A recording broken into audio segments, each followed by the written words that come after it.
Halo guys, welcome back again to my channel. Bersama saya Hansen di sini, dan seperti biasanya setiap harinya kita akan membuat video seputar market cryptocurrency. So, bagi teman-teman yang tertarik seputar cryptocurrency, boleh aja langsung like dan subscribe ke channel aku. Jangan lupa juga untuk hidupkan lonceng notifikasinya supaya nggak ketinggalan update terbaru soal cryptocurrency.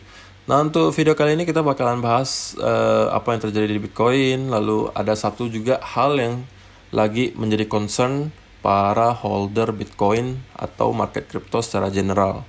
Apa itu? Stay tune terus, kita bakalan bahas semuanya di video kali ini. Jadi langsung aja kita mulai. Jadi seperti biasa kita bakalan mulai dulu dari coin market cap. Dan untuk secara global, market cap crypto hari ini ada di angka 1,51 triliun dolar atau naik sekitar 0,33% dari harga sebelumnya. Kemudian Bitcoin ada di harga 35.028 dolar. Dan itu adalah penurunan sebesar 1,33% dari harga sebelumnya. Ethereum ada di 2.339 atau naik 1,61%. Binance ada di harga 338 dolar atau naik 1,91%. Kemudian Cardano ada di harga 1,46 dolar, naiknya sekitar 5%. Dogecoin ada di 0,3 dolar atau naik sekitar 1,36%. Nah, apa yang tadi saya bilang lagi menjadi concern banyak orang terhadap Bitcoin, yaitu sebentar lagi sepertinya akan terjadi dead cross di Bitcoin. Dead cross itu apa? Dead cross itu adalah penyilangan moving average. Jadi, yang ditakutkan adalah garis biru ini terus ke bawah, yang merah ke atas. Nah, cross ini kalau sudah menyilang, katanya jika sudah terjadi dead cross seperti ini, maka itu sudah berarti artinya kita ada di bearish market. Makanya itu menjadi concern yang sangat mengganggu untuk para holder cryptocurrency. Karena kenapa? Yang namanya Bitcoin ya menjadi penentu ya, istilahnya kalau misalnya Bitcoin crash, otomatis altcoin, semua koin yang teman-teman pegang juga bakalan crash harusnya. Kalau Bitcoin naik, ya teman-teman juga bakalan ikut happy karena ya altcoin juga bakalan terdongkrak naik gitu ya. Nah, ini adalah dua garis, yang satunya EMA 50, yang satunya EMA 200. Jadi kalau misalnya sudah dead cross atau terjadi penyilangan di sini ke bawah dari yang biru ini, birunya kan sekarang lagi di atas nih, di atasnya garis merah.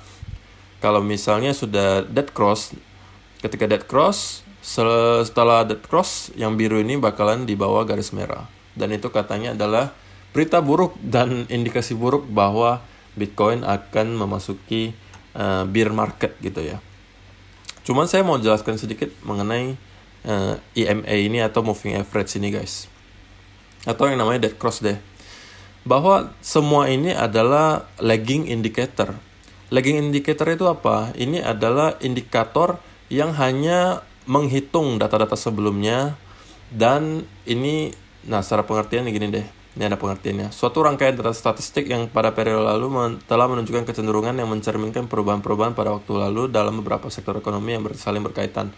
Ya istilahnya, ini hanya menghitung data-data yang sudah terjadi sebelumnya, bukan untuk memprediksi harga seterusnya gitu. Kenapa saya bisa bilang begitu? Ada contohnya juga nih, saya kasih lihat contohnya di sini guys. Di November 2019 awalnya, misalnya ya, nih, ini juga terjadi dead cross. Yang awalnya garis biru ini di atas, lalu dead cross di sini menjadi ke bawah. Kalau teman-teman sell-nya di sini hanya karena ini dead cross, teman-teman juga bakal loss. Kenapa? Dibalikin lagi ke atas. Lalu kalau teman-teman beli di sini buy karena dead cross lagi ke atas, bukan dead cross, golden cross. Karena birunya udah ke atas berarti bullish dong ya. Berarti beli, buy. Sama, teman-teman juga dimainin lagi. Di sini dead cross lagi. Wah, teman-teman sell gitu ya. Dibalikin lagi. Jadi ini menunjukkan bahwa namanya dead cross ini tidak 100% bisa membuktikan kita bahwa oh, ini kita udah bear market nih, atau kita udah harus jual gitu. Itu nggak 100% seperti itu guys, karena ini udah ada contoh beberapa. Kalau teman-teman hanya mengikuti moving average tanpa ada alasan apapun, hanya semata-mata dead cross, itu sangat riskan gitu guys. Bisa jadi teman-teman hoki dan benar, bisa juga, tapi bisa jadi juga teman-teman tertipu. Tuh, seperti ini. Beberapa kali ini di dead cross, golden cross, dead cross, golden cross, tapi ujung-ujungnya tetap naik juga, ya kan? Nah, alasan kedua kenapa saya agak ragu kita udah di bear market, karena gini, ada beberapa pola yang saya pelajari yang kelihatannya kalau bear market terjadi akan muncul seperti ini guys. Kita harus melihat ada beberapa lower high yang terbentuk. Lower high itu seperti apa nih, modelnya seperti ini misalnya ya. Ini kan topnya, peaknya gitu ya. Harga tertinggi di tahun 2017 Desember. Nah, ketika turun, apakah sudah pasti bear market? Kita belum bisa pastiin. Nah, di bawah lagi naik ke atas. Baru turun lagi, plug di sini. Nah, ini berarti udah ada satu lower high. Ya kan? Kemudian coba lagi naik. Tapi di reject lagi turun. Sudah ada dua lower high. Di bawah naik lagi. Tapi double top di sini. Lalu apa yang terjadi? Di bawah turun lagi. Ya kan? Jadi ada terjadi tiga lower high sebelum kita bisa benar-benar bilang, oh ini bear market nih, gitu ya. Atau misalnya di contoh sebelumnya juga sama nih. Nah, ini high guys, high di tahun 2013, ini peaknya di angka 1100. Nah, ini gimana kita bisa bilang udah masuk bear market tuh ketika udah ada lower high-nya. Ini penurunan drastisnya, dicoba naikin lagi, kena reject, dinaikin lagi, di reject. Mungkin menurut saya harus ada dua lower high minimal, baru kita bisa bilang, oh memang ternyata kita udah tidak lagi di bull market. Nah, kenapa yang sekarang belum bisa dikatakan bear market? Karena teman-teman lihat aja sendiri, polanya itu masih jauh dari yang sebelum-sebelumnya terjadi. Nah, ini aja belum ada satupun. Ini kan penurunannya nih, penurunannya, oke. Belum ada satupun lower high yang tercipta. Harusnya ada model seperti ini, misalnya nih, kayak gini, naik dulu, turun lagi, naik lagi, di reject lagi. Nah, kalau seperti ini, kita baru bisa pastikan, oh, memang kita udah ada di bear market. Tapi sebelum lower high ini tercipta, saya rasa kita masih bisa merasa optimis lah. Istilahnya kalau bull ini masih bisa mendominasi pasar, dan kita masih bisa melihat Bitcoin untuk melaju ke all time high. Tapi itu bukan sebuah kepastian juga guys ya. Ini semua hanya analisa. Dan bisa jadi juga kita ada di bear market. Cuman menurut saya ini harusnya masih ada tercipta sebuah rally ke atas, dan kalaupun ketika rally ini nanti di reject dan tembus lagi ke bawah, kita baru mungkin bisa mempertimbangkan apakah Bitcoin ini sudah masuk ke bear market atau belum.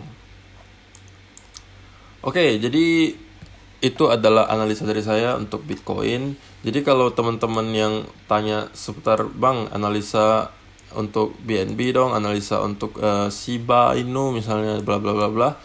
Sebenarnya gini guys, kalau misalnya kalian nonton video saya, sebenarnya juga bermanfaat walaupun saya nggak analisa mengenai koin kalian.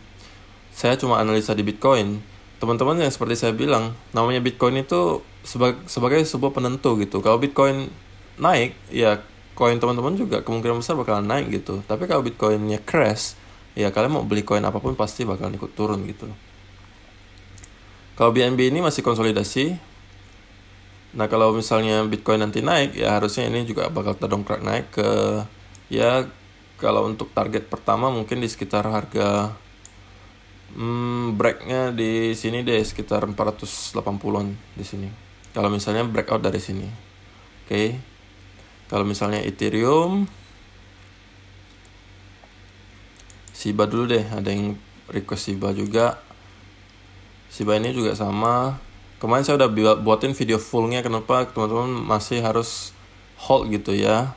Shiba Inu, tonton aja video saya kemarin, saya udah jelasin semuanya di situ. Dan sekarang juga belum ada terjadi apa-apa sih di Shiba Inu, masih juga mungkin menunggu momentum dari Bitcoin. Kemudian Ethereum juga sama, Ethereum juga masih harus breakout dari sini untuk kita bisa boleh buy gitu ya. Karena di sini juga masih dalam masa sideways. Nah, ini konsolidasinya. Oke, jadi untuk video hari ini saya rasa sampai di sini dulu guys. Kalau misalnya teman-teman merasa bermanfaat video kali ini, boleh tolong di like dan komen. Lebih baik lagi kalau subscribe dan share juga, supaya saya lebih semangat untuk membuatkan video untuk teman-teman. Dan kita akan bertemu lagi di video besok. Thank you, bye-bye.